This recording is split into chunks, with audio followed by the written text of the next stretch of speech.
you can wake yourself up. We normally hear this thing about being late is a tradition of the third world.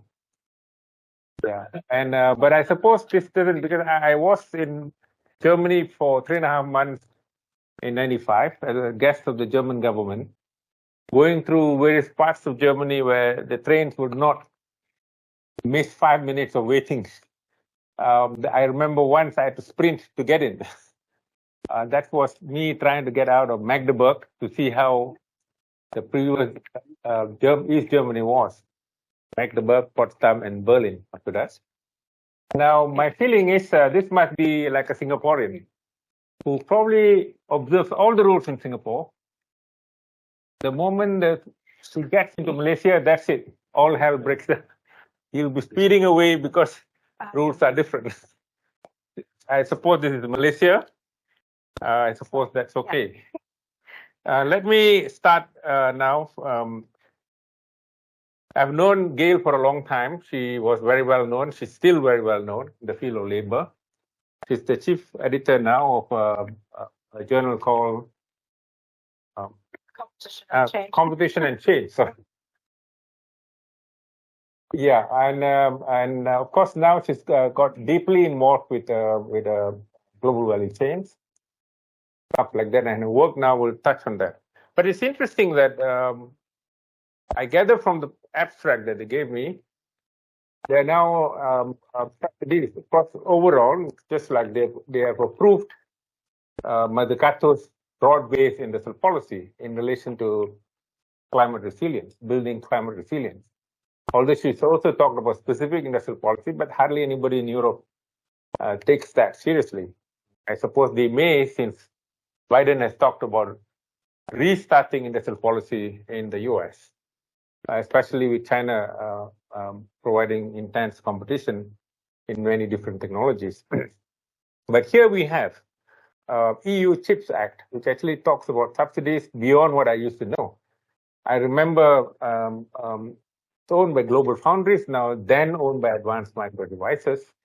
They had fabrication plants even in Dresden with a whole lot of subsidies given by the government.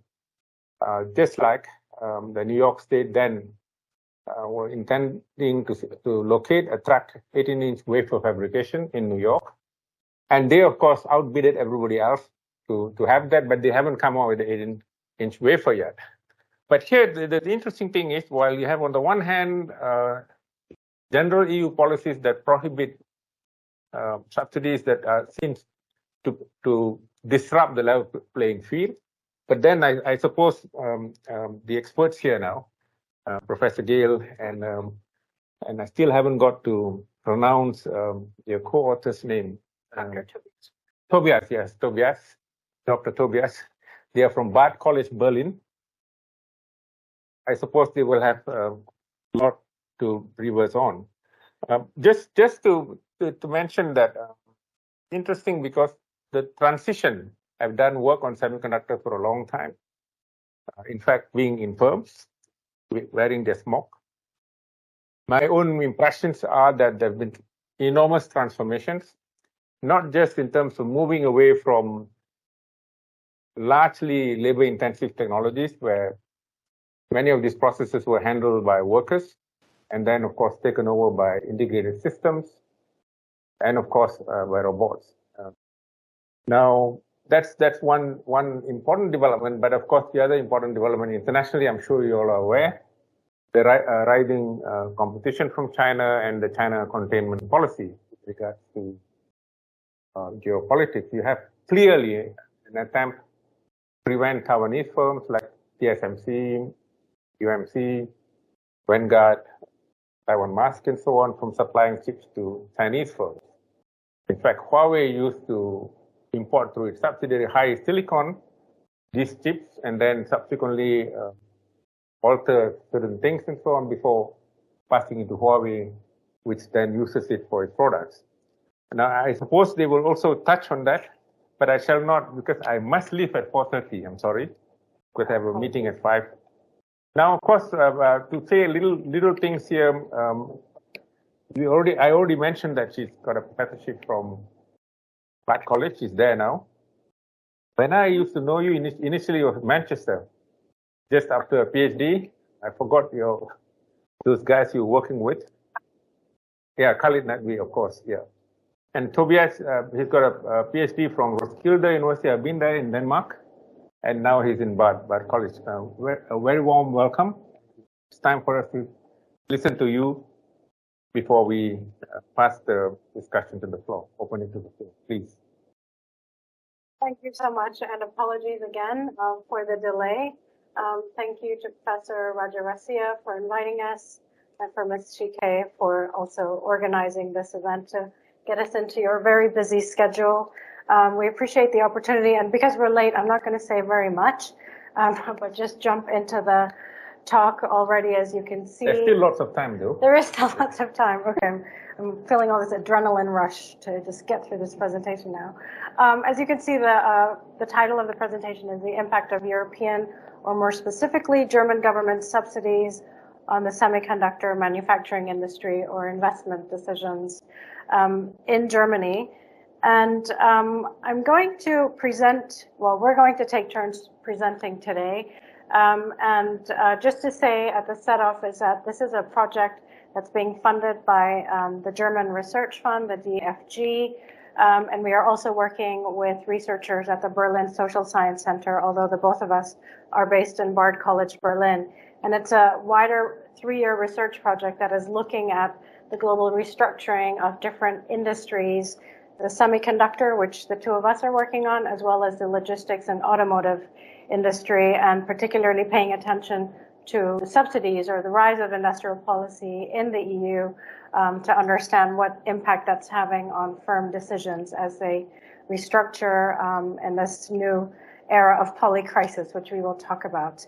I'll just introduce myself very quickly, and then have Dr. Tobias Wuttke introduce himself, or actually maybe not so much, but you all have now gotten this nice introduction from Professor Rajah. Just to say that I've been researching the electronics industry, global production network or global value chain for many years, and also did my PhD on the electronics industry here in Penang. And so it's lovely to always come back to continue doing research here. Maybe just a quick presentation, introduction of yourself, and I'll start the Yeah, so I'm just finished my PhD on the automotive global value chain last year, and now I'm working as a postdoc on this 3-year project, and I think that should suffice for this introduction. Okay, so for today, as I said, we're going to take turns, myself and Dr. Wuttke, back and forth. I hope that won't be too confusing. Perhaps that might help keep your focus, your attention anyway. I'll introduce this project, the wider 3-year project, and the current paper, which we are presenting to you today, which is based on fieldwork research that we did in Germany earlier this year. And to also emphasize that this is very much preliminary analysis. And so we are here to present to you our early ideas, and we'd really welcome to get your thoughts and comments and to have a nice discussion towards the end.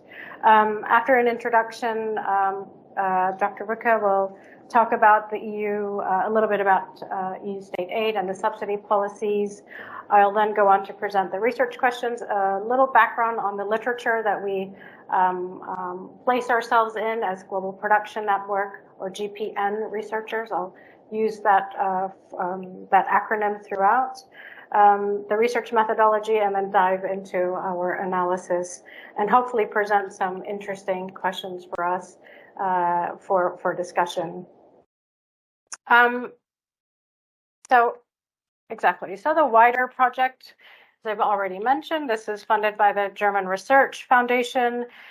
There is actually a dedicated website for it in the Berlin Social Science Center website if you'd like to read more about it.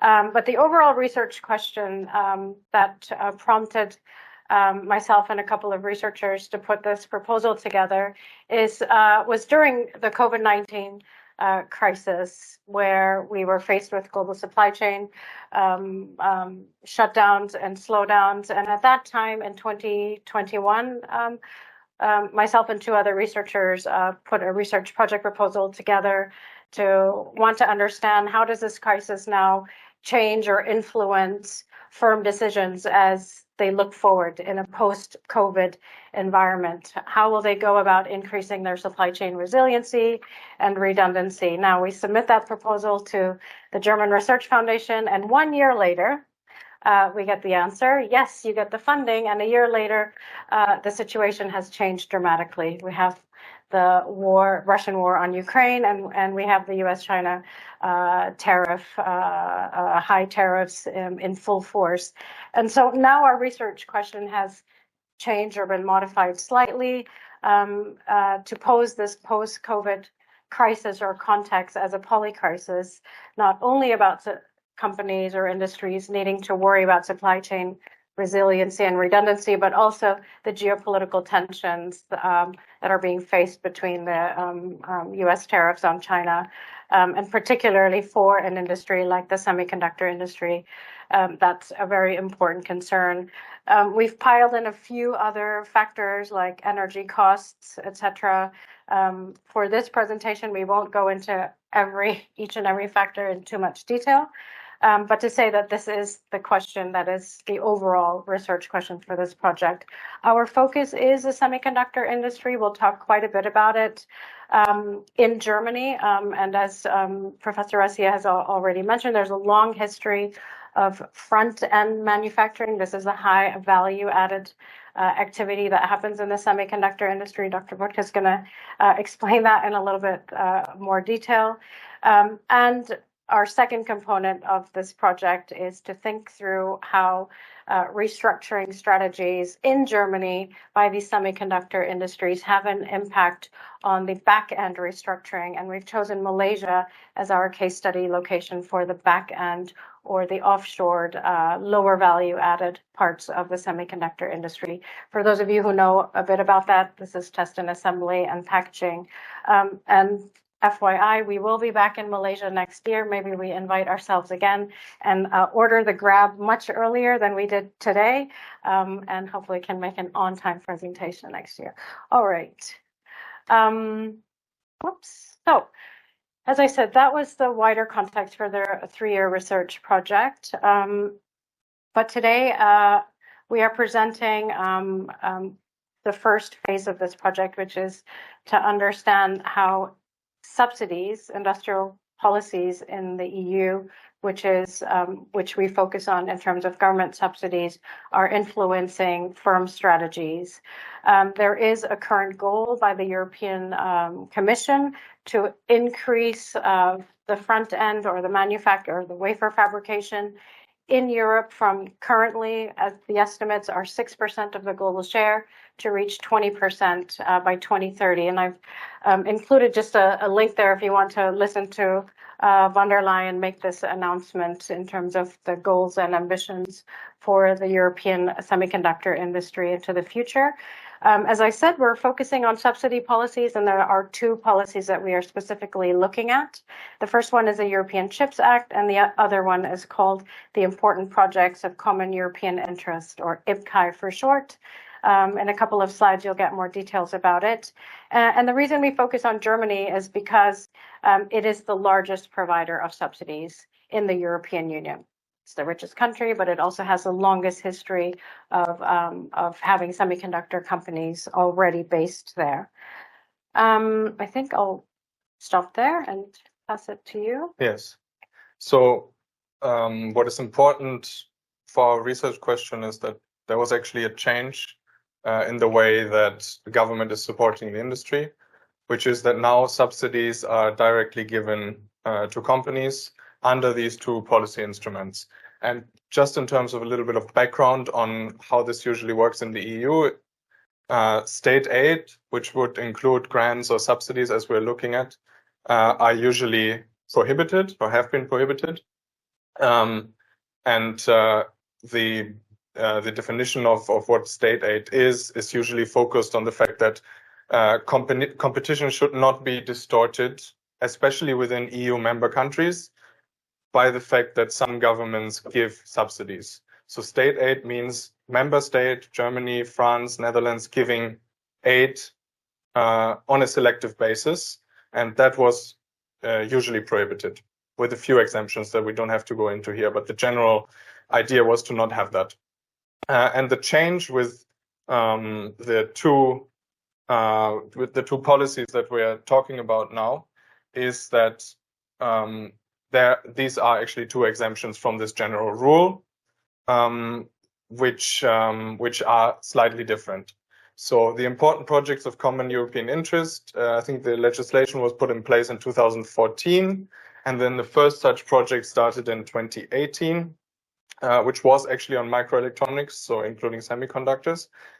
And what the legislation says is that such important projects of common European interest can, the companies that are under these projects can receive state aid as long as this IPCEI, this important project of common European interest, fulfills the conditions that are up there, which means it overcomes market failures, usually meaning that the subsidy will lead to a company making an investment into innovation that it would otherwise not have done.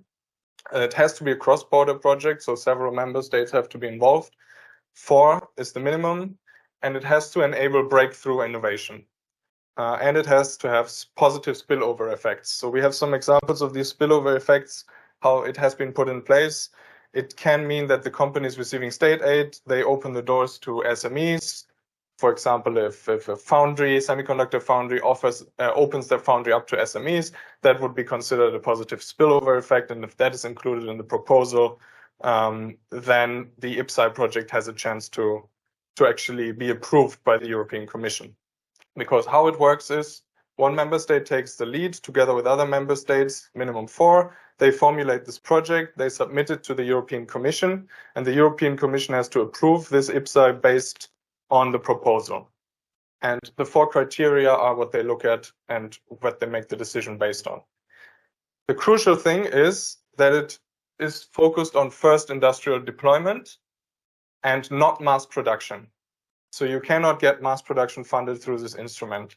First industrial deployment means like a pilot line, some sort of R&D or innovation that you can get funded, but not mass production, which gets quite messy in the actual implementation.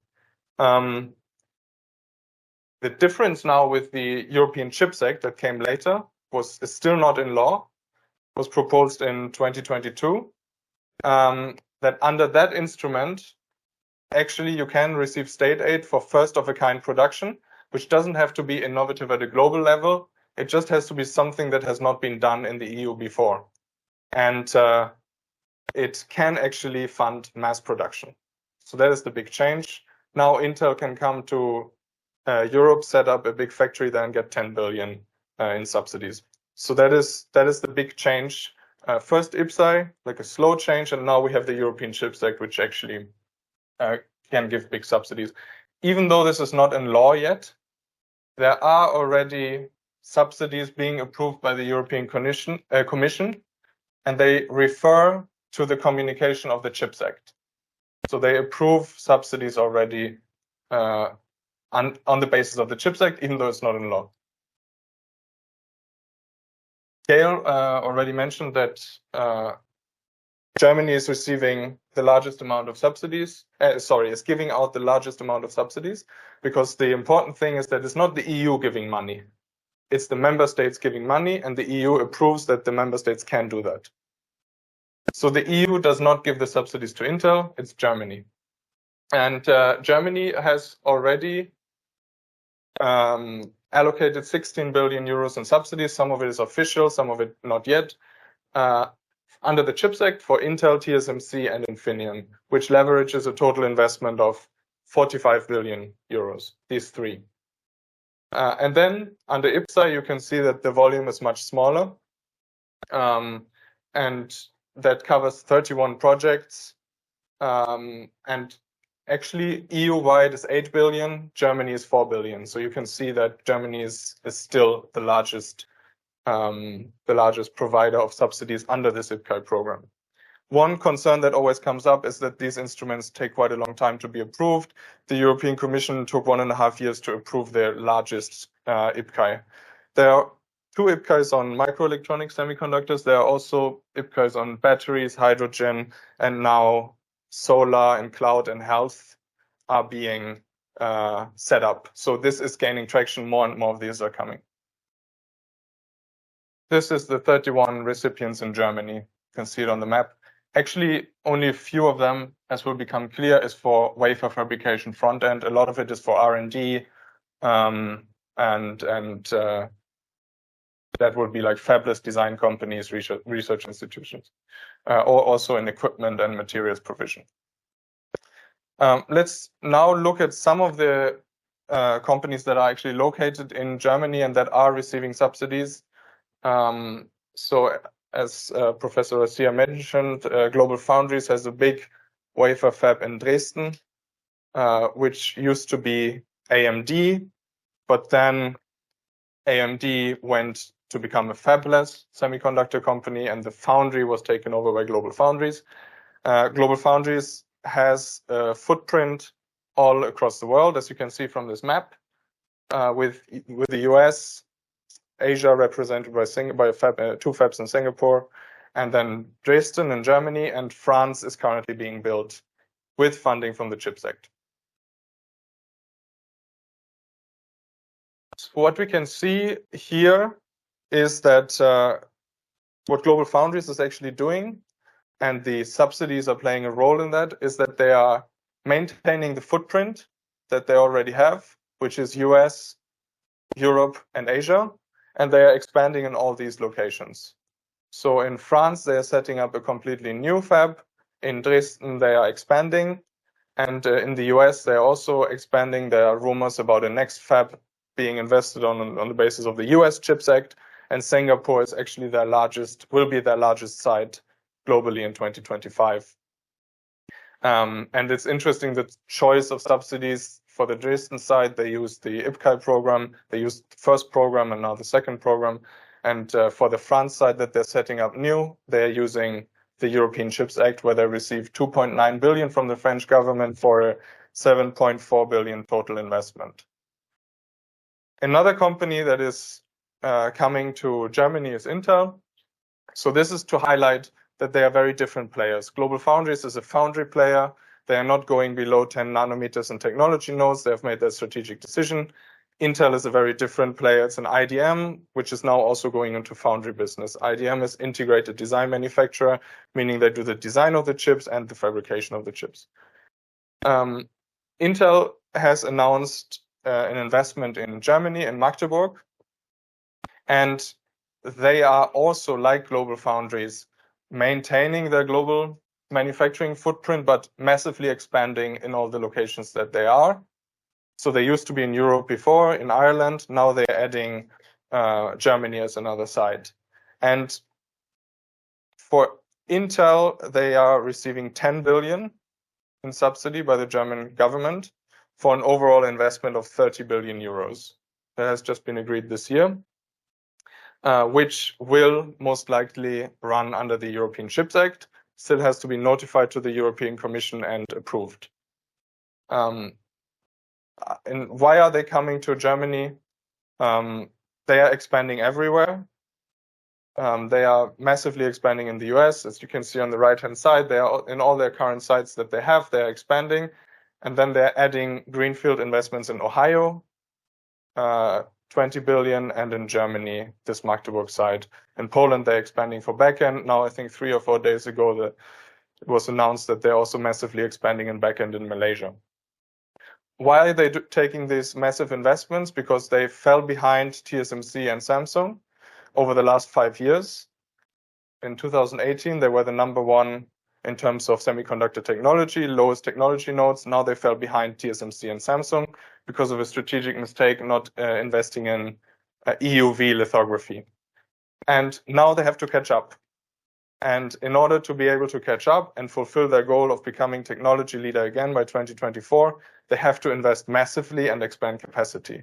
They are now also becoming a foundry provider, meaning they will not only produce chips for themselves, they are also now producing chips for outside customers. Just to get the capacity, to get the economies of scale, to invest into the kind of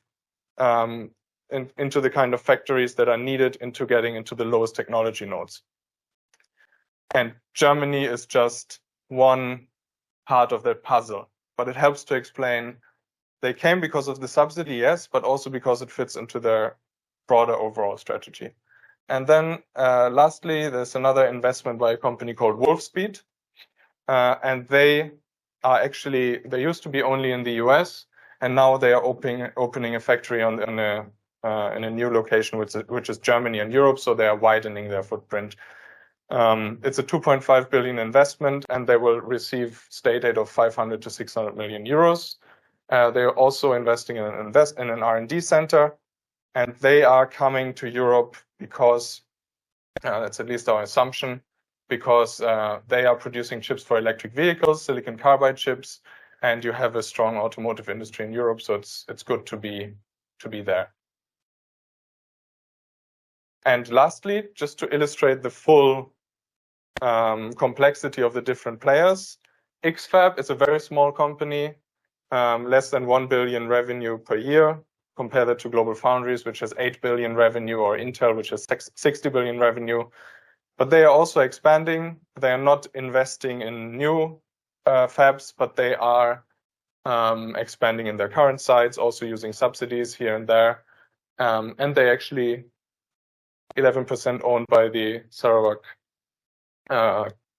state government in Malaysia. I think it used to be First Silicon. Yes. So they took over the First Silicon. Yeah. So that is a different kind of actor. It's a small foundry, but also they are receiving subsidies. Intel is receiving subsidies. So it's a very complex set of companies, and you cannot just say general findings across companies. You always have to look at what are the specificities of the different actors and how are they making use of the subsidies. Okay, so that gives you an sort of a background and context of the type of companies that are being implicated or coming into play when we think about the subsidies. There are some companies who are receiving both European Chips Act and IPCEI funding, and as the example of X-FAB shows, they're only receiving IPCEI funding. So there is an interesting dynamic in terms of how companies are able to leverage on either only one subsidy policy or both, and for what reasons, and for different reasons. Just going to present a few research questions that's guiding us currently as we are embarking on writing a paper.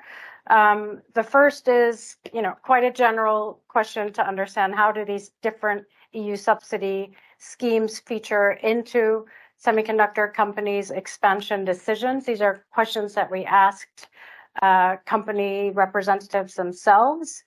The second question has to do with how subsidies feature in a number of factors that naturally companies have to think about when it comes to their own business decisions, but also the market in terms of what are the future projections for their products, and also geopolitical factors, as I mentioned earlier, on where to expand geographically. And finally, which we'll touch on towards the end of the presentation, is what do our findings mean theoretically in terms of making a contribution to how we understand global production networks, and particularly around the role of the state in restructuring of global production networks. It's a question in the literature that hasn't gotten enough hasn't gotten enough attention, as Professor Rasiah said in the morning when we started. Not morning, it feels like morning to me, but at the start, still morning in the UK, exactly. There hasn't been a lot of research done on the role of subsidies, obviously, because it hasn't been such an important industrial policy scheme before. Just very quickly, again, just going through some of the literature. I don't want to spend too much time. I think I've already kind of said this at the start. The journey of how we got to this project was through trying to understand what do the shutdowns and slowdowns mean for business strategies. And there has been already quite a bit written from a business perspective around this, also from global value chain researchers. Some interesting questions that gets raised in the literature is around questions of deglobalization. Is that occurring or not? Is it deglobalization if you have reshoring and more nearshoring?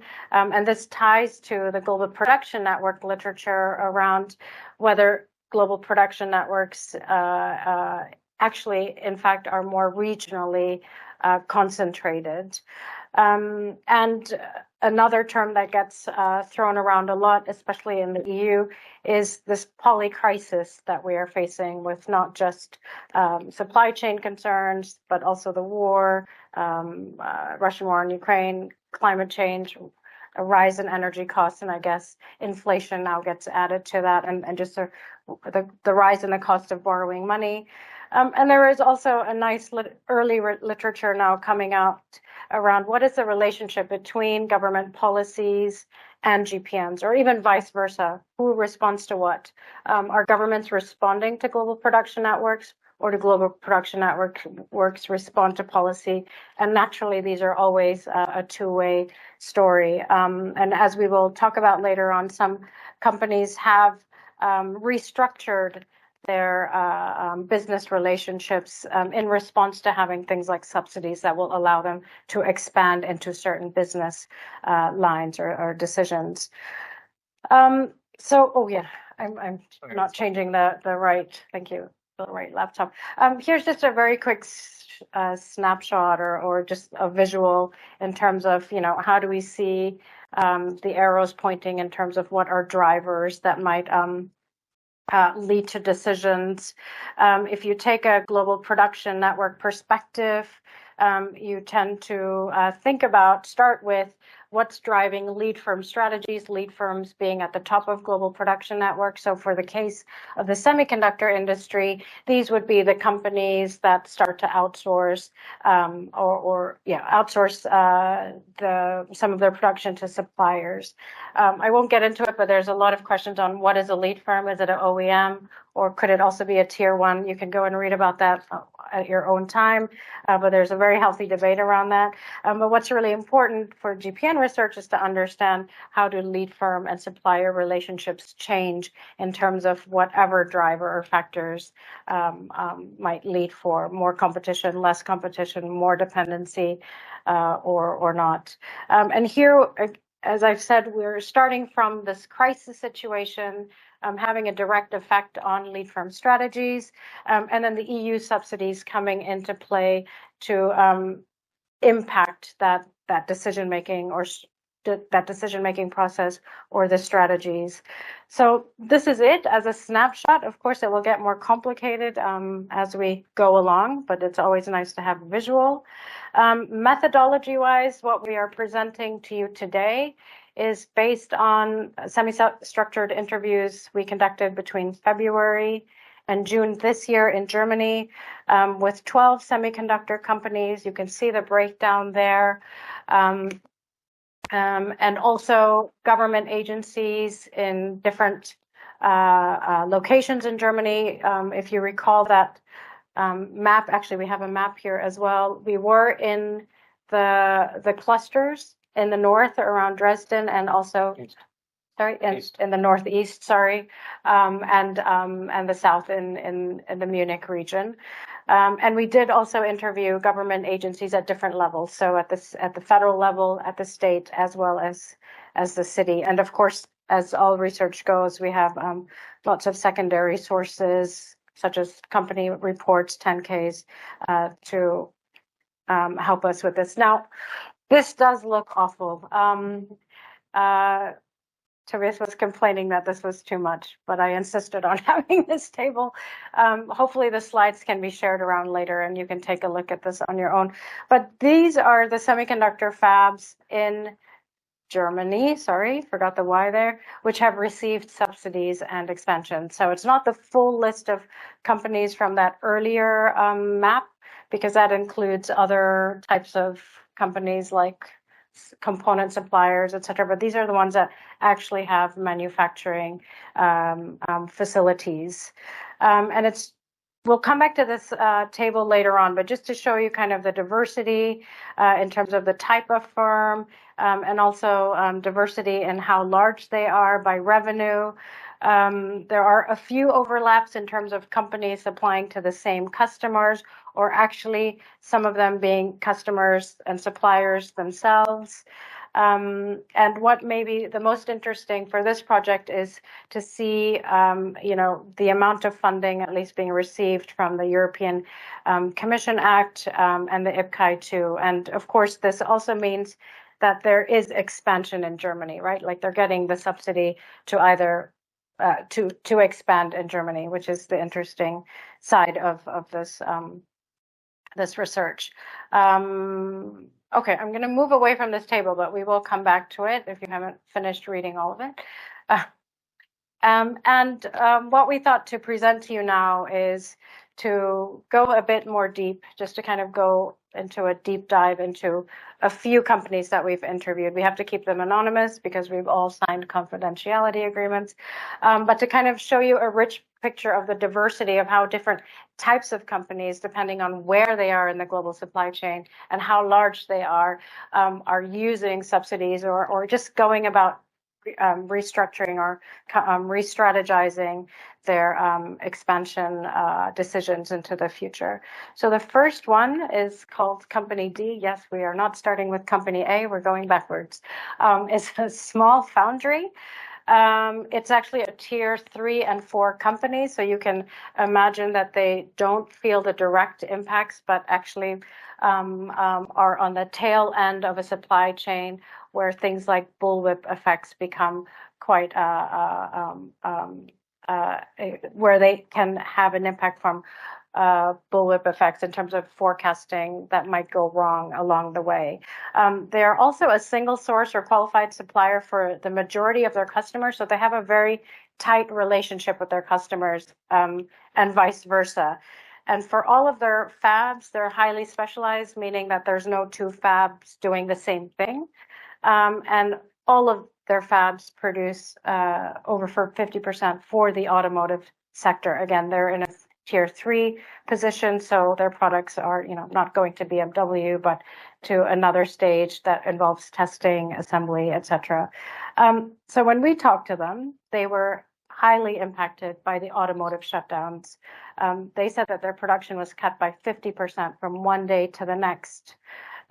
So a response that they've had to do to kind of survive, but to also tell the automotive customers, which they normally don't get to talk to. They are not an OEM supplier, but the OEMs realized, cutting and running means you have to now wait your turn to get the next batch of supplies, is to secure purchasing orders over a long term. This is actually a new thing that they've done since COVID-19.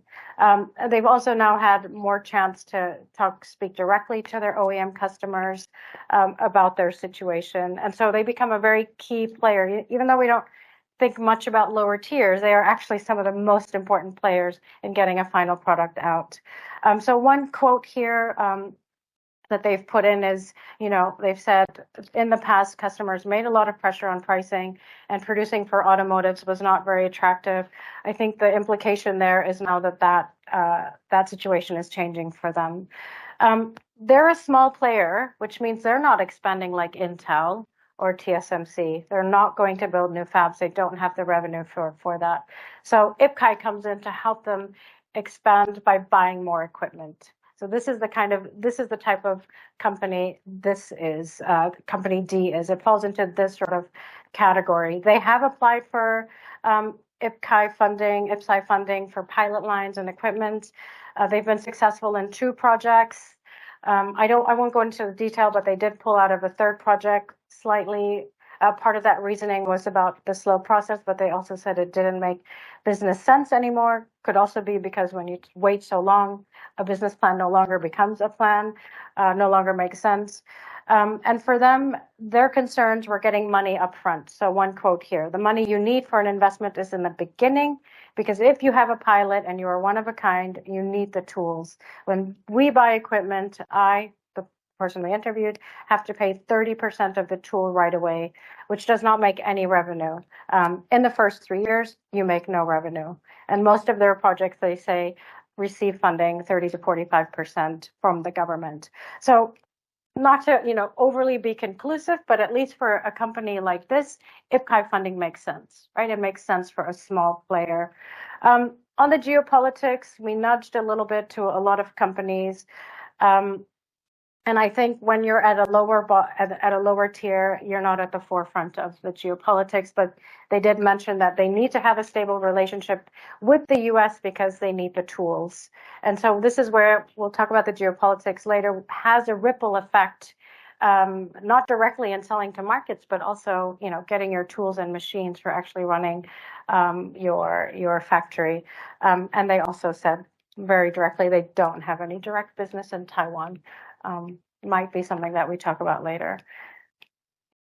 Okay, yeah. Yeah, just to look at a different type of company, which is larger than the one presented before, which has larger wafer fabrication sites that are that require several billion euros in capital expenditure to set them up.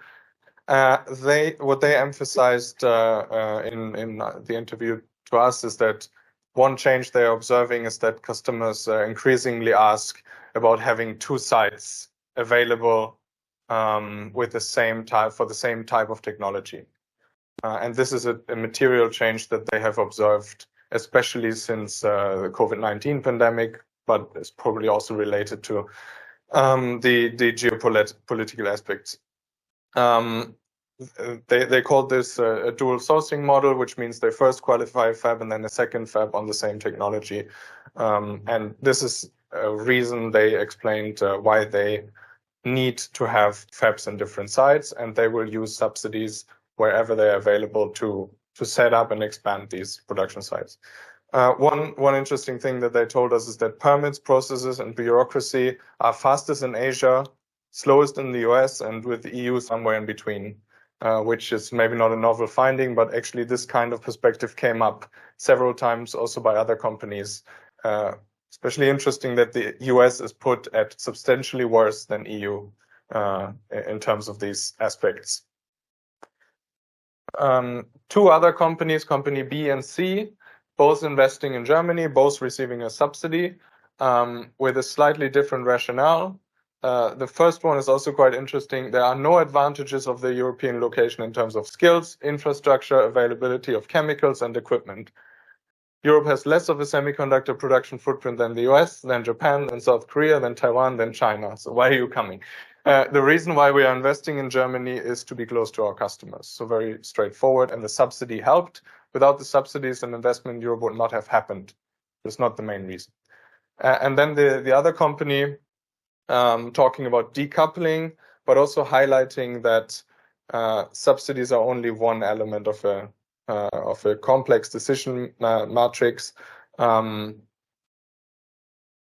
which leads to the general findings across our interviews, which is in terms of market dynamics. If you just look at the slide on the right-hand side, the development of the global semiconductor industry or the global semiconductor market, its growth. And actually quite substantial growth projected forecast, even though we are currently in a downturn. On the left-hand side, you can see that the semiconductor industry has always been like that, this very cyclical, but on an upward trajectory.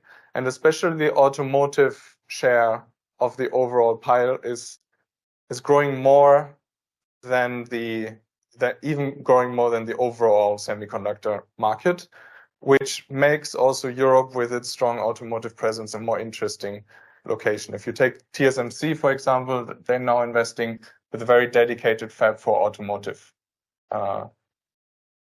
So this is the first aspect, market dynamics.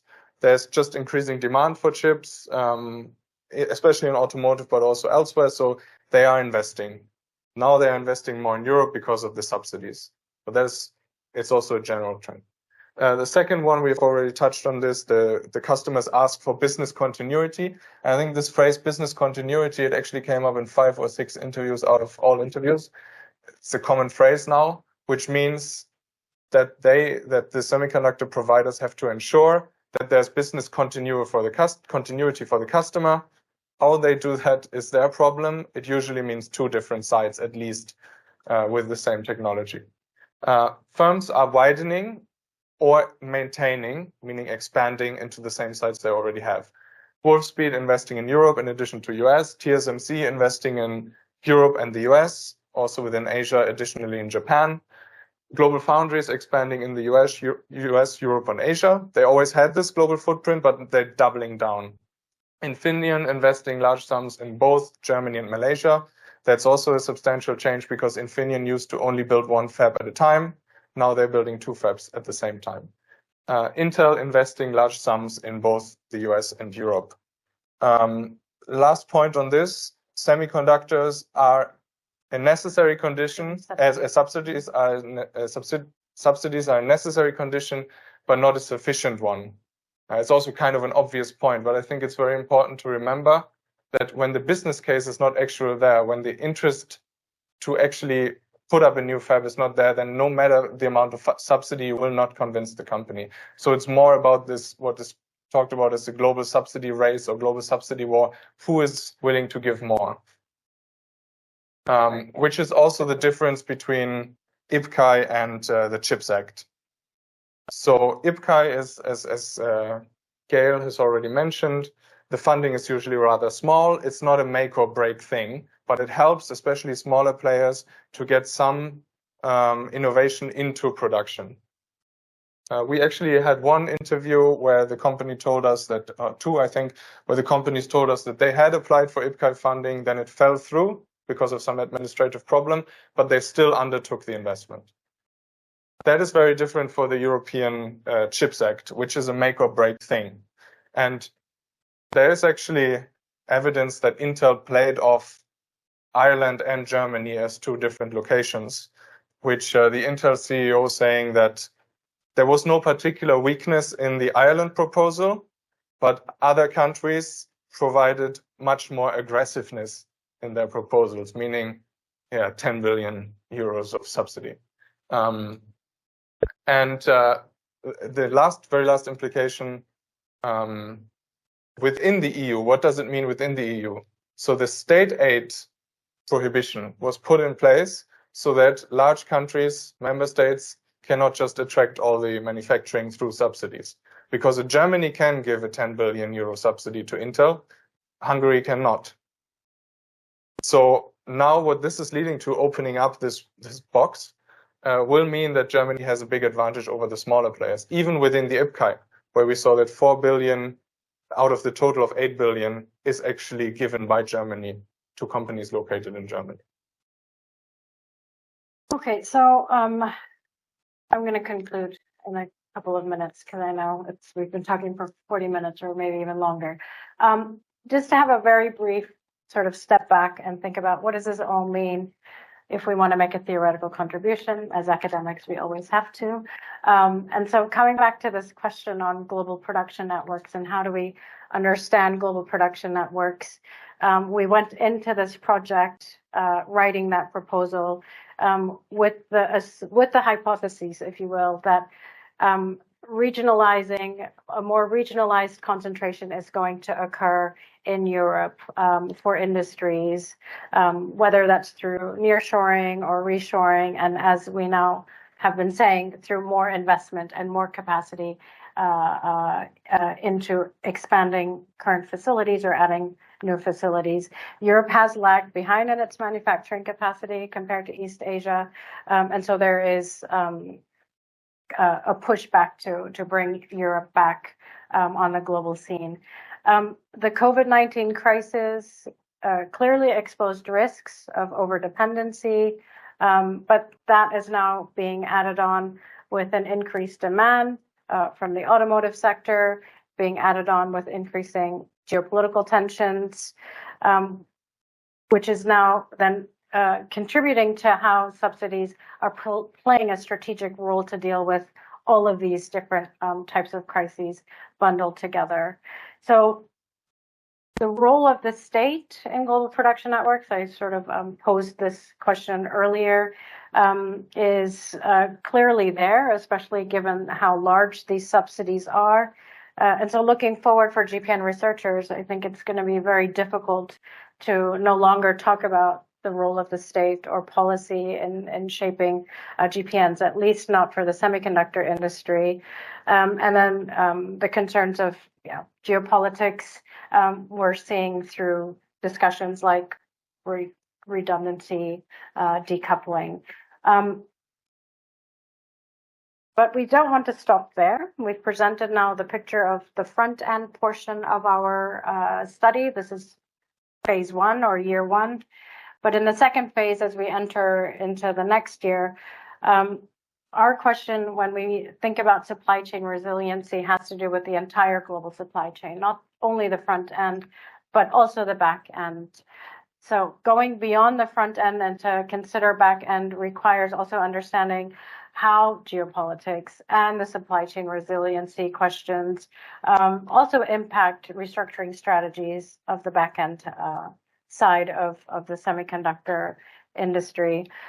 So the question for our phase 2, just simply posed is, what impacts will the growth in Germany or Europe have on global restructuring, in particular back end growth in developing countries, particularly Malaysia? We thought to just map out again those companies, some of the companies that actually have back end or presence, not only back end, back end, front end, and office presence in Malaysia to see,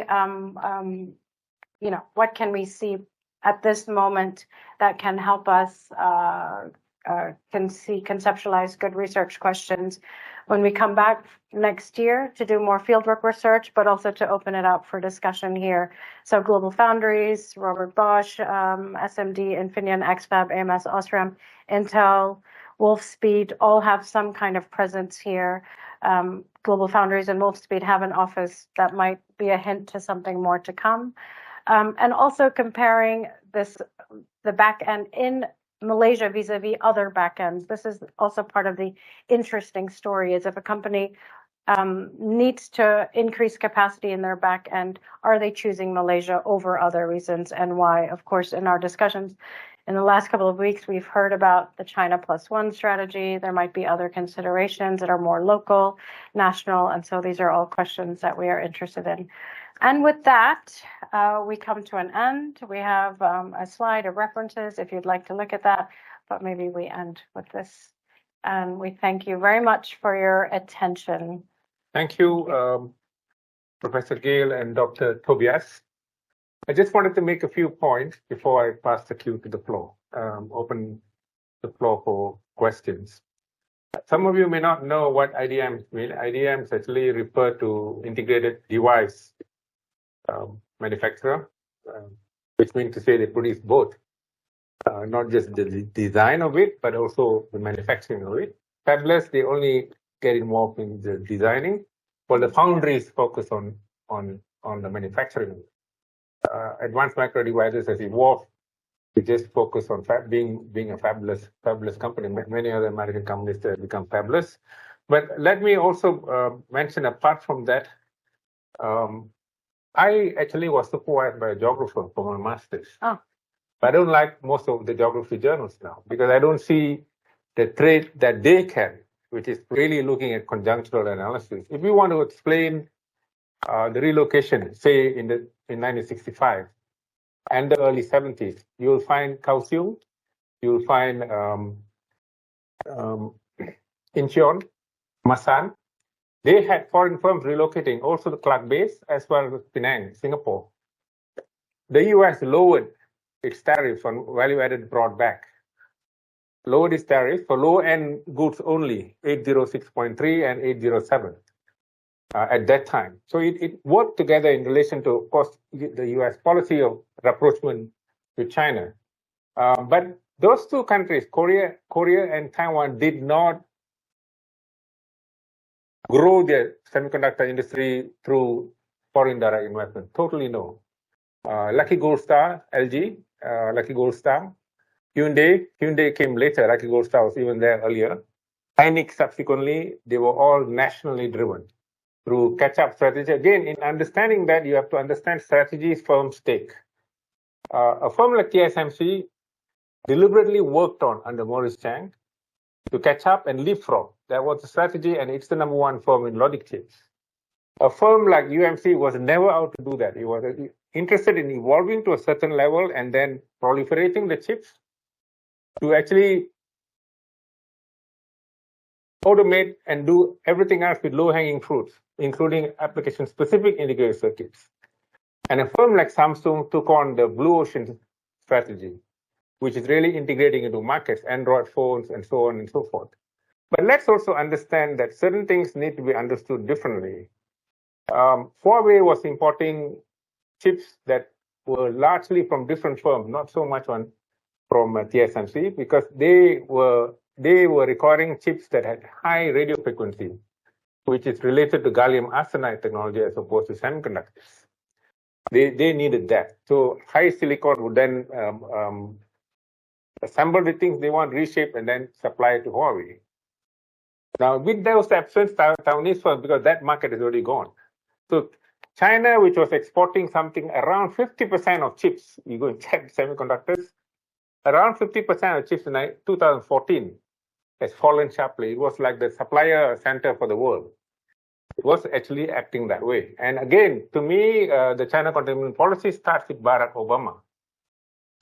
With the Trans-Pacific, the TTP, that agreement, that it starts actually from there. So I think I like the fact that that sort of element is still there. You put up geopolitics. I think I like that very much. But the rest of it, I think, in the interest of time, will of course. There is a book I sent to you the last time, which is catching up and leapfrogging the new latecomers in the integrated circuits industry, which is a book that I published with Yap Jiao Shan. She's currently in Geneva. You may have met her because she's a friend of Rasmus too, Rasmus Lima. Wow.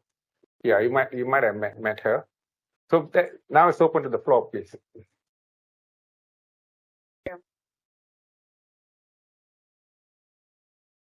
Detail because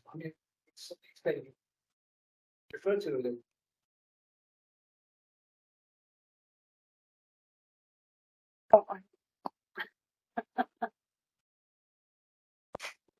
Very important to get it recorded. In your slides, you refer to the size of the chips as 100 to 150 millimeters. Oh, one of the earlier slides there. So I was curious about that. Is that correct? 8-inch wafer, which is 200 millimeters, the one in cooling. Infineon was sold by Siemens, and Siemens offloaded. Yeah, you see the 150 millimeter web fab. Is it 100 and then you've got 200? Is that? Yeah, that is actually because it's silicon carbide. So what is now more standard is the 300. So the global foundries and TSMC, they will use 300 millimeter. Yeah, that's 12-inch wafers. Yeah, and that is 6-inch and 8-inch. So on the silicon carbide, the 8-inch wafer, the 200 millimeter one, is actually the novel thing. And Wolfspeed built the first facility that is an 8-inch, 200 millimeter wafer fab. It's not the technology node. You're not talking about the nanometer. No, exactly. No, it's the size of the 14. It's the size of the wafer. Circumference. Yeah. I mean the diameter. Yeah. The diameter thing is different from the minimum line width. Mm-hmm. The most sophisticated chip TSMC has is 3 nano, but that doesn't sell the most. You see the product cycle goes up and falls. It is a 10 nanometer still sells the most. Most of them are in that rather than the most sophisticated chip. Okay. I like to. Well, the other question I would like to raise is on one of the earlier slides by Gale. Gale, you had like a target, yeah, a European target or a German target of supplying of going from 6% to 20% by 2030. Is that right? It's the official European Commission target for all of Europe to have a global share of front-end wafer fabrication in Europe by 2030. That's the global share. You're talking about global share. Which is in 7 years' time. Is that a bit ambitious? Yes. I think that is ambitious is one word and unrealistic is another word. My other question is, could you clarify a little bit on the nature of these subsidies?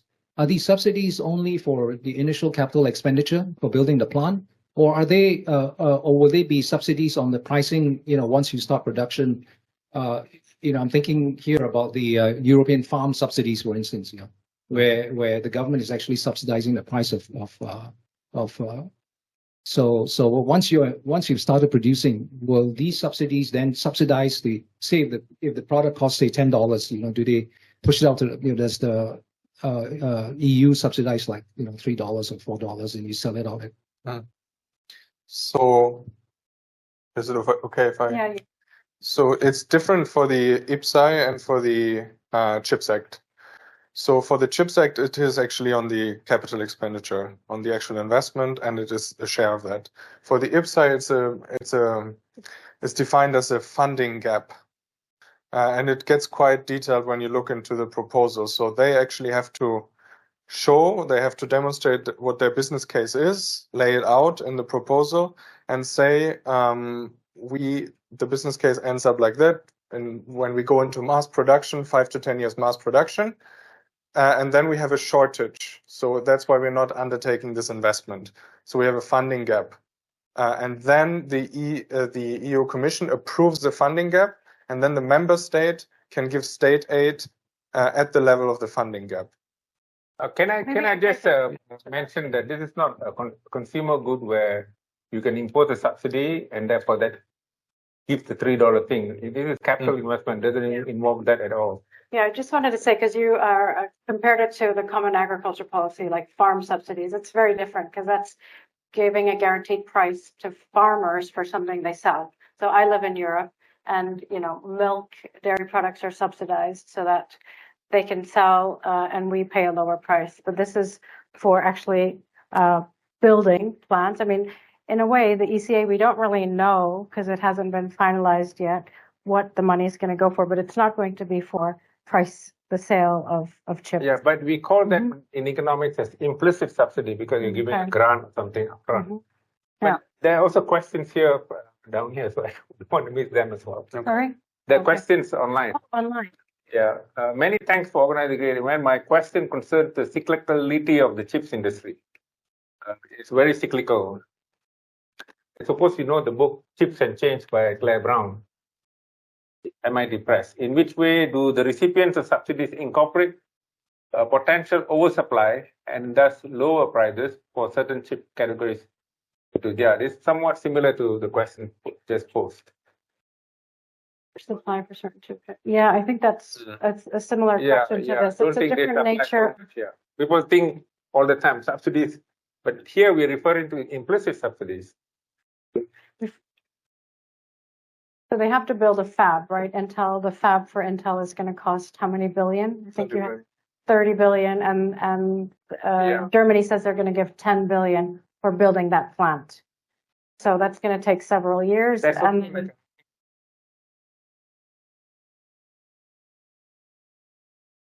Because Singapore has already identified the place. Singapore is not strategically positioned to get foundries done there. They are giving away those. They are into chip design. I don't know why Malaysia has to follow that. Well, soon we'll see in our plan.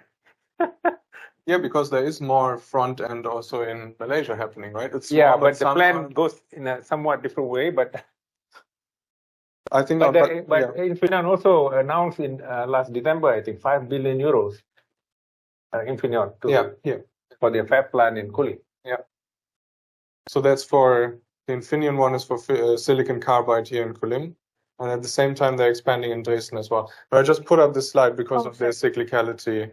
I mean, there is a point in there that when there's a current, like a lot of these investments that we were talking about, they were actually announced in 2021 or early 2022 when the situation was still pretty good in the semiconductor industry. So now there's a downturn, and then I think especially smaller players that maybe do an investment based on a subsidy that is too risky or too ambitious, they could have a problem if their start of production happens when it's currently in a downturn.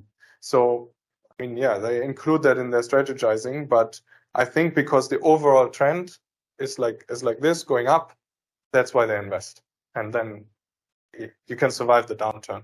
But it's also, I think, a case of suddenly you have a hollowing out taking place because of the constraints imposed on China. So supplies coming from China basically contracted. So you have that much of space to fill.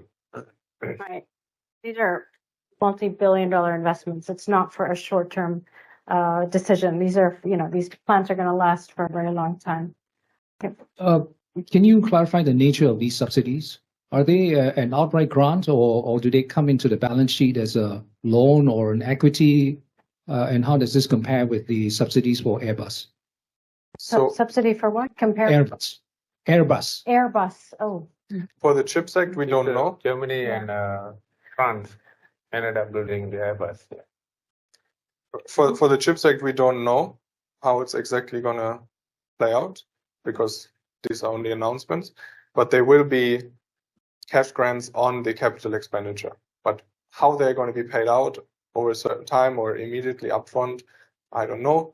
And for the IPCEI, it's actually they get paid once they have the expenditure. So then they have to give the actual expenditure receipt to the German government, and then the German government reimburses as per previously agreed. That's how the IPCEI, and this has been in place since 2018, so this is already ongoing. And for IPCEI, they're buying equipment, so they're buying stuff to start producing pilot lines, and so they get a bill because these machines are very costly, and then that's what's getting subsidized. Actually, the developed countries have a long history of providing implicit subsidies grants, heavily done for frontier wafer fabrication all over the world, including in the US still. If they are suddenly coming out with the 18-inch wafer for a number of years, they're threatening to bring it out, but they haven't yet. That's one. And then, of course, for R&D, these are things that's always the case. But now what is new is on mass production, how that EU CHIPS Act is going to impact on that, because that one they stopped earlier. And how does it compare with Airbus? You know this answer? Well, I'm raising Airbus because that has long been a source of contention between the US and Europe. The whole question of subsidies. How you subsidize. Are you paying for the R&D for the development of the aircraft? Are you paying for the production? Are you paying for the equipment? So there's been a lot of tension, transatlantic tension on that case. And I'm just wondering whether those tensions will play out with the semiconductor industry. Maybe. It's not just the EU subsidizing the semiconductor industry. The US is pouring a lot more money into the semiconductor industry than the EU has. I think I had some figures here, including Japan, South Korea, China as well. So it isn't they're going to have, Europe is going to have a more comparative advantage because the US CHIPS Act, exactly, I have the notes here.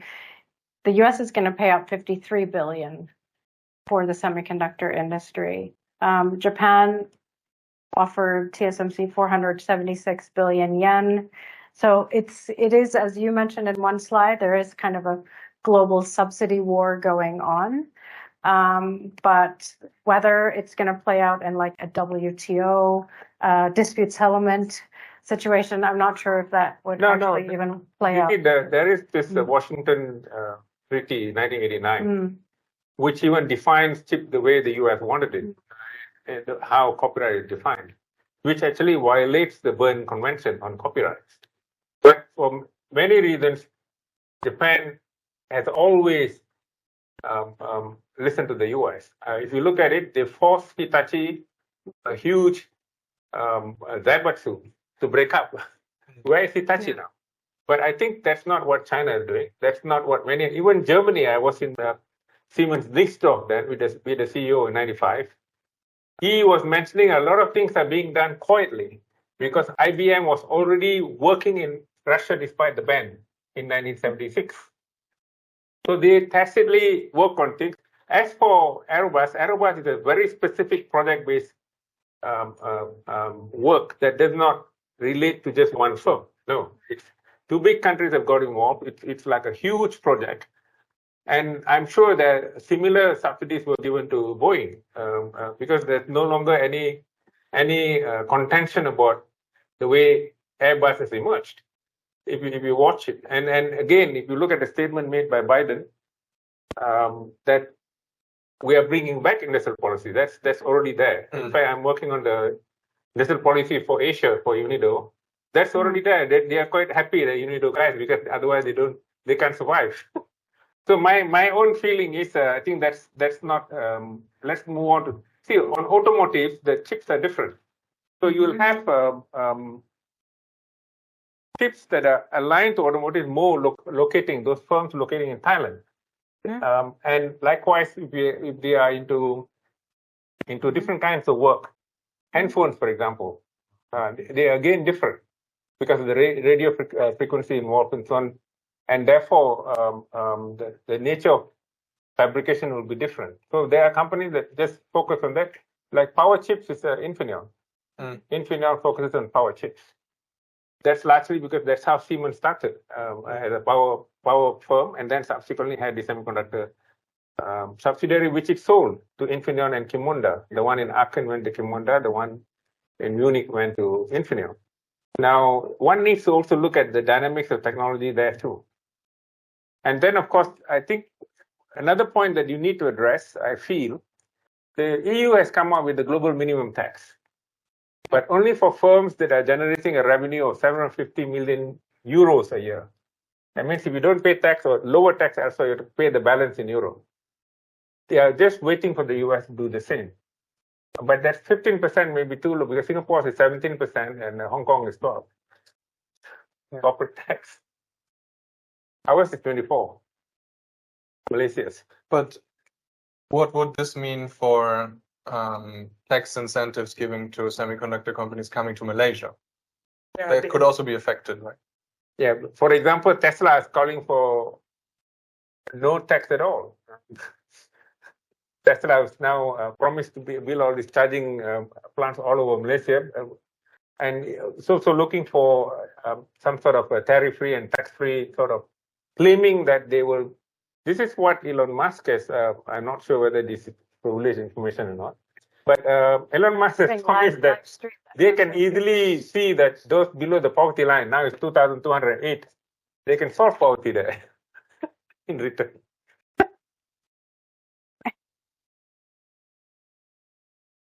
But I think you need, you see the earlier version, yes, Professor Tam.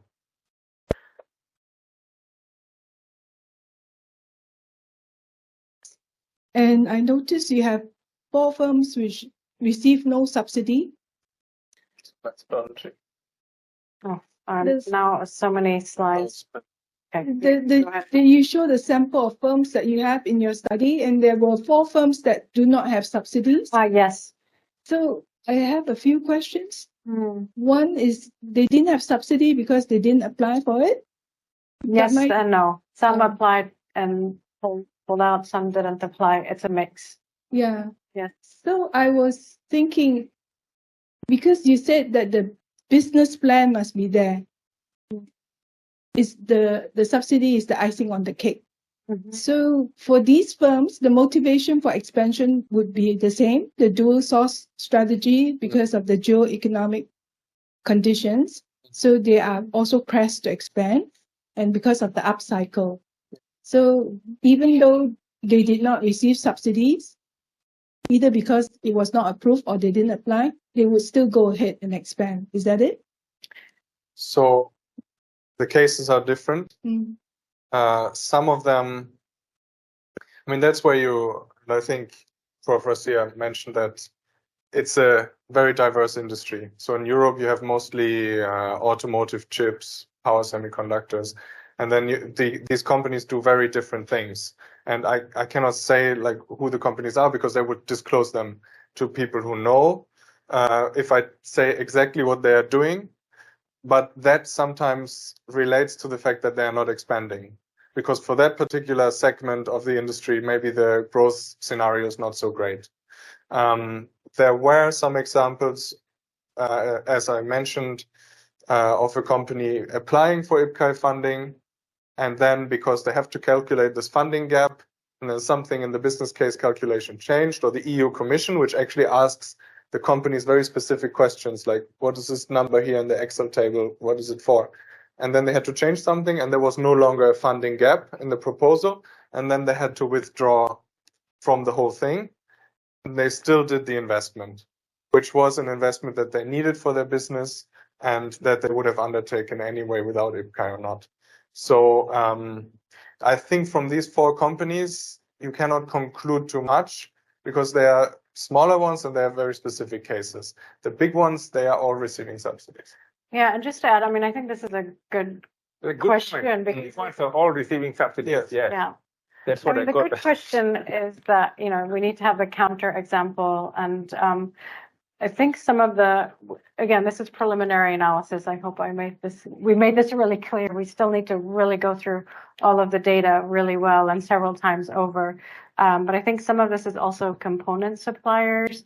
And one company actually has no plans to expand in Germany. They're expanding elsewhere, and that's included in the group that is not receiving subsidies.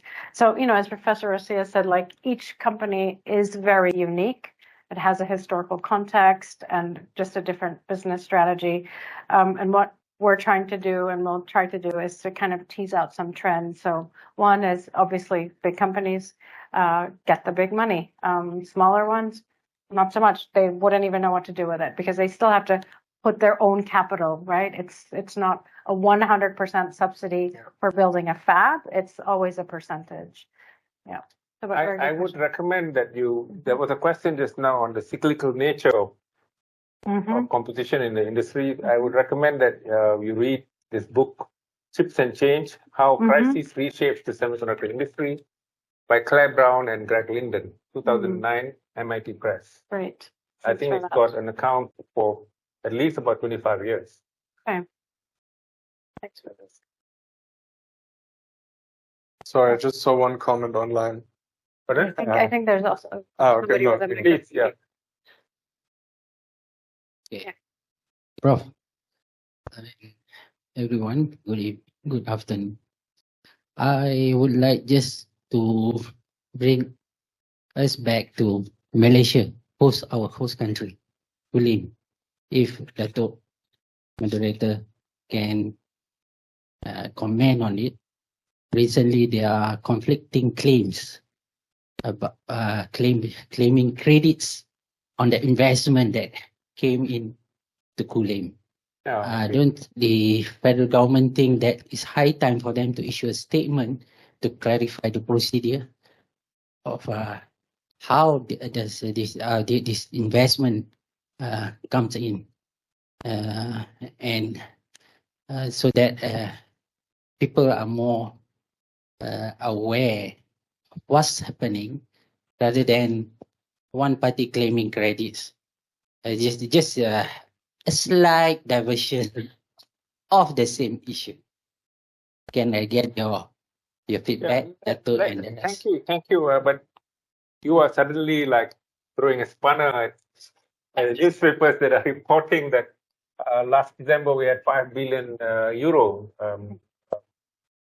to be invested by Infineon. Are you contesting that, or are you saying that? Are you talking more about who brought that, negotiated that deal? A or B, or A and B? A is about whether you're contesting as to whether that amount that was announced is indeed true. And the second one is, are you contesting the people who negotiated to attract that investment? Or are you saying both of them?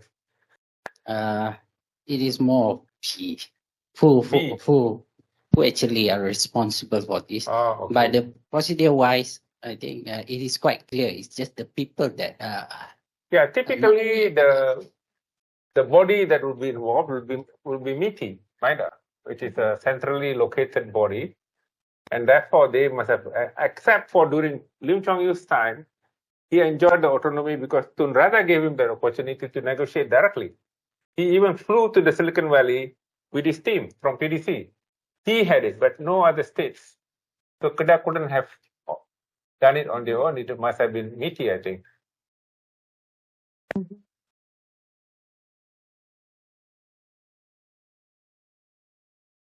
That is when Rajah joined the Alliance to form National Front. Prof, as the advisor to the government, can you consider advising them to issue a statement clarifying all this, other than we let just this party just keep claiming credits? This seems to be a question not posed to you, but let me mention that even though I'm in the advisory board of this MITI with Professor Tam, as she will readily tell you, I'm hardly there. I'm more busy dealing with the finance, with tax issues and so on, with the fact that we are nearing a crash on budget deficit, on the fiscal deficit. I'm more involved in that one. Even yesterday I was with the PM. So I shall not take any credit on this, but I could bring it though. PM is too busy to meet, maybe through his daughter.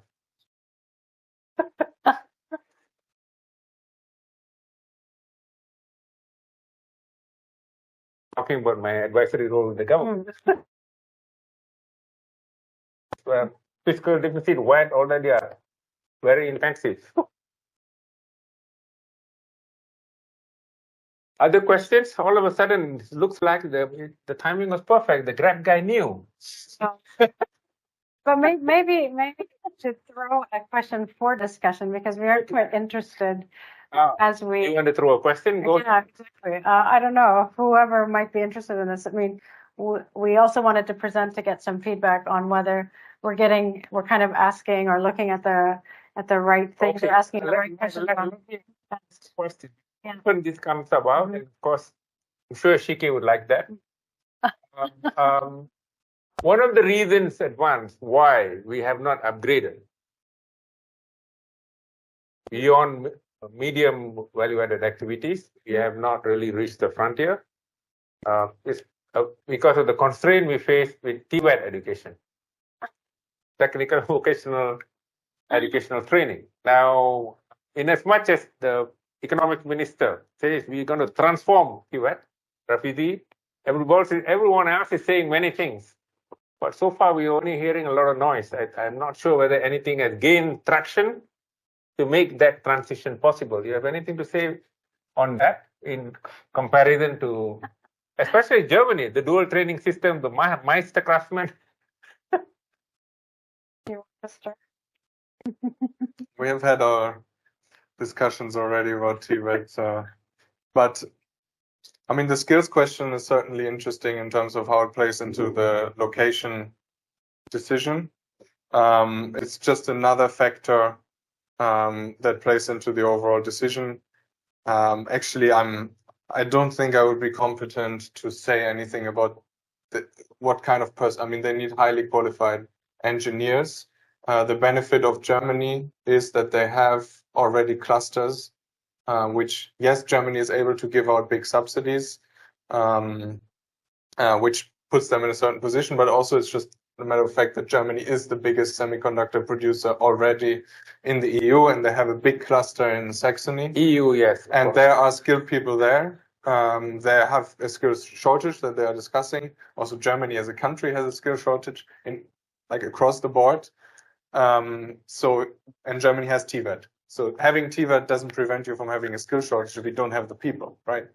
So, but the skill question is certainly one that heavily plays into these investment decisions. But if you don't have the skill, you just get them, so they will still make the investment. Would be my one of the just add really quickly, because Shike's been running around with us the last couple of weeks, doing interviews with lots of companies and people, and this is seminar and running around. It's good running around, but this comes up all over and over again, right? Skills shortage in Malaysia, and then when we look at the new investments that are coming into the industry, all of the new factories are going to be more automated than the existing one. That's a fact, right? Like if you're going to build a new factory, it's going to be more automated. Why wouldn't it be?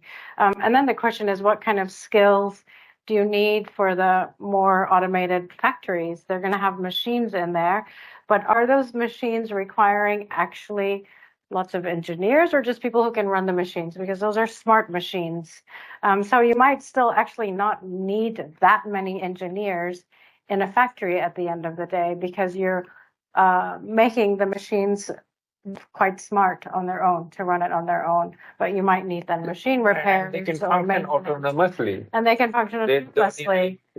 So the trajectory is for lights out, right? That's the extreme end of things, and that's already happening with Western Digital, and there's talk of others doing it. So I think if you want to talk about the skills for the future, you need to see where the industry is moving and what they're going to need. It may not be that you want a bunch of PhDs in the factory. So you know, where do you get the skills for where do you get the demand for higher skills? I don't think it's going to be in semi-automated factories.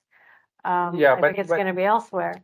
I think that there's a big transition from that sort of thinking and what's going on with AI, in the sense, and why Germany is important is because of the nature with which the Fraunhofer Institute, as opposed to the Max Planck Institute, have evolved. Which means to say they have the capacity, even the robots have the capacity, to look out that, make the design, transform and create the machine. Robots can produce machines now. Now, what I'm saying here is that sort of transition is happening so much so, it's about how, in the past, they used application-specific integrated circuits, but even that is still somewhat not that fluid. At the moment, you can design a number of things, but look to solve problems. The kind of chips UMSC, United Microelectronic Companies, was doing. Its first CEO was Robert Sau. Now, what it means is that the designing takes place, the robot looking at something and how it can transform. In the past, you have even operations, one doing diagnostics, another one doing the actual operation. Now it's all integrated together now. It's just like those days when chips were being assembled. You had the sticky tape, so the wafer was cut, and it goes to die attach, die bonding, and a whole range of other processes. Today, the entire thing is in one. So likewise, this particular thing is also taking place that way, and I see the biggest evolution in Germany. It's just like when I was in 2002, when I was in Maastricht, I was studying BMW in Johannesburg. The entire operation is controlled from Germany. The machines were based on order, just in time, based on order. Nobody was inside there when I was there studying them. But now it's a lot more sophisticated than that, and that is possible because you are allowing the space for those robots to evolve even further. It's a bit like I have seen in Malaysia, I don't know how many of you have seen, there is some reaction to the lack of foreign labor. So you actually have robotized machines, which you don't see any humans. The robot goes there, it first cuts the branches out, plucks the fruit, puts in this thing. But somebody is operating from there, each one. In the past, there were 9 workers there, now 1 person operating. But the Taiwanese framework, there's nobody there. There's nobody in the transition of things. Yeah. So what I'm saying here is that sort of advancement I've seen most, and the way I was imagining then as I was visiting them as a guest of the German government, Fraunhofer Institute highly capable of doing the next stage of things. Yeah. I mean, maybe just to add to that, just to kind of keep the discussion going. I mean, one thing, and we have this up on this slide, is the last column that says other backends than Malaysia, is a discussion that, you know, we're having about who's doing or bringing back or wanting to bring back end to Europe. Because if you're going to bring it back to Europe, it's going to be automated because you're not going to pay workers; they're too expensive. And the questions we've asked some companies here in the last couple of weeks is, you know, what is preventing you, or where is the lack in the drive to become more automated? Of course, things are expensive, but part of that decision has to do with low wages, and workers here still having predominantly low wages, and you can use that instead of automation. So that is part of the mix. Yeah, but the one here, I think this is one of the things that I think Professor Tam published earlier. on foreign workers keeping wages down quite some time back by bringing down, I mean, raising supply of the labor force, the labor market, because there are lots of foreign workers who are not really very skilled. I wouldn't use the word unskilled. I would use less skilled. But in that sort of sense, what is happening now, and I've seen these visiting firms, electronic firms and textile firms, they have something like 2/3 of the workers from abroad. And talking to the firms, they are here, they prefer here because our basic infrastructure is superior to being in Indonesia or Bangladesh, clearly superior, and we have much more security here. So they bring their workers here, and we are paying the price for that. And that added to that is the weak TWAC system that does not provide the skills required for them to transform themselves to higher value-added activities. Remember what Tobias mentioned just now, the IDMs, integrated device manufacturers. The device they're assembling is not, you can assemble to higher skills. And of course, the skill here we're referring to is not repetitive, that sort of technical skills. No, these are a lot to do with cognitive skills, judgmental skills. And a lot of them requires digital competence. I don't know how you would classify that, but it comes under some sort of knowledge-based workers. Now, remember that if you are in the firm, like I did several months, workers they form small group activities like works councils in Germany. And it's become a problem now because more people are working from different areas, creating new ideas. They're supposed to be rewarded for it, for any extra. In Germany, it's very serious, the way they handle it. Otherwise, the DGB from Düsseldorf will come after them. But talking about that here, small group activities, cross ranks, across departments, they work together. These are quality control circles, and they can do whole sorts of ideas that generate modifications, adaptation, all sorts of things happening in the firm. Now that is not about specifically having a skill to produce something. That's about generating ideas to design something differently, to raise productivity. So there's a whole wide range of things. I don't know whether you had that sort of experience, but I have been doing this in many continents. There was even in Germany, there was the discussion now that when the big subsidies were announced, then economic commentators or political commentators were actually saying, we're subsidizing every job now with 2 million euros because these factories, they only generate 2,000 jobs.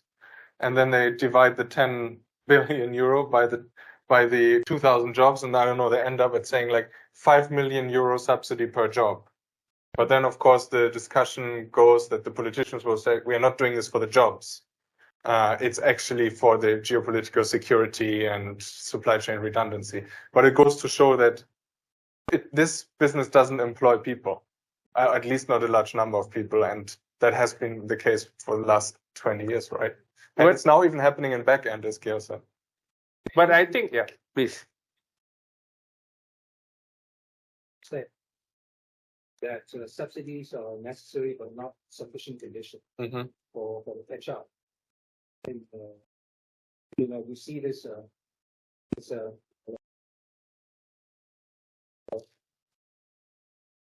Hello. Hello. Hello. Oh, hello. Okay, good. Yeah. So where subsidies are necessary but not sufficient condition for catch up, and you see this happening with the TSMC plant in Arizona. If you've been reading the news, you see that they are facing a lot of challenges just building the plant because number one, they don't have the skills, number of skilled workers in the States to build the factory. We're not even talking about running the factory, so building the factory. And then there are labor issues, work culture. One of the managers at the TSMC says that the most difficult thing about a semiconductor plant is not the technology, it's the management. How you manage the workers and how you get them to work together. Semiconductor business, in the case of TSMC, is notoriously demanding in terms of work hours. People work long shifts. They're called to the factory in the middle of the night. They have to come. If they are called to come to on the weekends, they have to work on weekends. And so that's there is a huge gap between the Asian work culture and the American work culture. So yeah, I think that's a lot to think about in terms of management. I think we won't stop in 2 minutes anymore. Let me just mention another point about upgrading. This is from Morris Chang himself in 2002, and as well as Wu Taiwan telling me, these are two famous names in semiconductors, that they did not, in Taiwan, did not pass a policy that you have to show frontier machine in order to get any subsidy, completely no. Instead, they just control you having to export that quota. Even Alice Hampson has that in the Asia's Next Giant for Korea. Because the trade-related intellectual property rights doesn't prevent you from producing reverse engineered product, but so long as it's not exported. So they actually started producing their own CNCs. Eventually, they're producing a whole lot of things they were doing themselves, so that they were reducing the import bill. And subsequently, they made the leap to be able to export them, including lifts and so on. Lifts, many other things. You can have Michael Hansen, for example, has the one on machine tool industry. So I think the industrial policy governance requires people who are at the frontier, like Morris Chang, not people who are just doing assembly here and thinking about a vision of how you build an industry. I spoke to Morris Chang, incredibly confident guy. He created an entire new business model. And I think the machine tool industry is a really important player in this entire question of progress and where it happens. I mean, in the back end, they're the limiting factor.